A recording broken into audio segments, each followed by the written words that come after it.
మీరు 5 సంవత్సరాల్లో చేసినటువంటి పేమెంట్ని మేము ఈ 2 నెలల్లో చేసాం. ఎస్, చాలా చాలా ఒత్తిడి ఉంది, ప్రతిరోజు క్యాష్ అవుట్ఫ్లో ఉంది. అయినా సరే ముఖ్యమంత్రి గారి ఆదేశాలు చాలా స్పష్టంగా ఉన్నాయి, రైతులకి బాసటగా నిలవాలి అని. ఇది రైతులకు చేస్తున్నటువంటి భరోసా కార్యక్రమంగా మీకు కనపడడం లేదా? కాలువల్లో అభివృద్ధి చేస్తే అటు ఉత్తరాంధ్రకు ఇటు రాయలసీమకు నీళ్లు తీసుకెళ్తే ఇది రైతుల కోసం చేస్తున్నటువంటి ప్రాజెక్టుగా కనపడడం లేదా?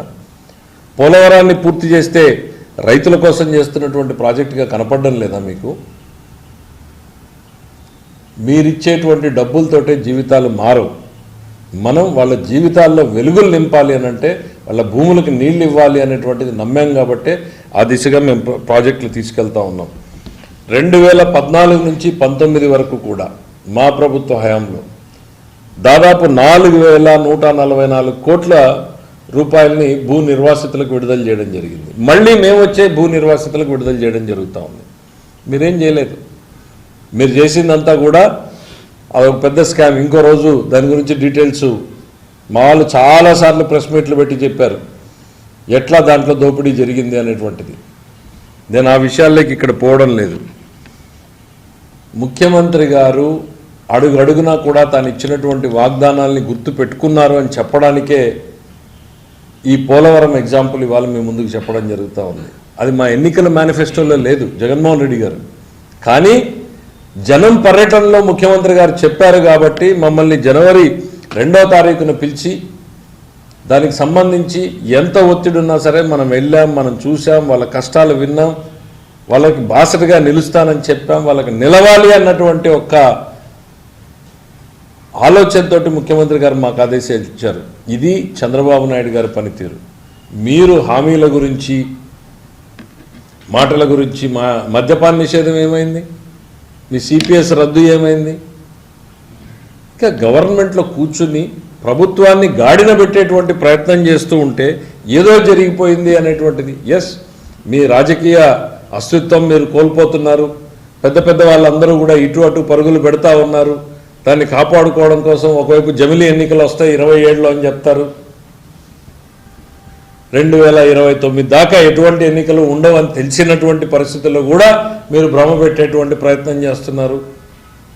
ప్రజల్లో ఏదో అయిపోతుంది అనేటువంటి భ్రమ కల్పించేటువంటి ప్రయత్నం చేస్తున్నారు. మీరే రాత్రి సాక్షికి చెప్పి పత్రికల్లో పెద్ద వార్త రాయించుకుంటారు. పొద్దున్నే ఆ వార్తను చదువుకుని ఓహో రాష్ట్రం ఇంత గందరగోళంగా ఉందని మీరే నమ్ముతారు.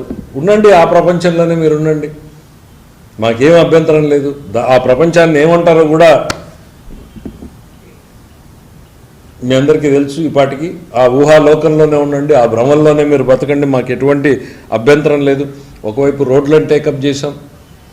మీరు ఎంత దుర్మార్గం అండి! 5 సంవత్సరాలలో రోడ్ల గురించి మీరు ఎక్కడన్నా కానీ పట్టించుకున్నారా? కనీసం ఇవాళ పాట్ హోల్ ఫ్రీ చేస్తున్నాం. మీరు బకాయిలు పెట్టిపోయారు సిఆర్ఎఫ్ ఫండ్స్, మేము వచ్చి క్లియర్ చేశాం.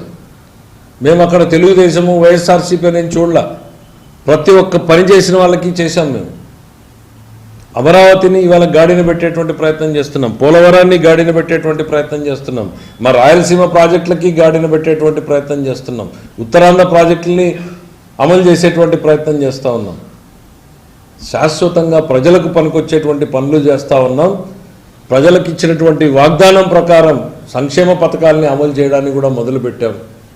కాస్త విశ్రాంతి తీసుకోండి జగన్మోహన్ రెడ్డి గారు. అప్పుడే అంత ఆదుర్దా పడాల్సినటువంటి అవసరం లేదు. ప్రధానంగా ఏదో జరిగిపోయింది, ఏదో జరిగిపోతుంది అని చెప్పేటువంటి ప్రయత్నాన్ని ప్రజలు నమ్మేటువంటి పరిస్థితుల్లో లేరు. ఆ విషయం మీరు తెలుసుకుంటే మంచిది. Thank you.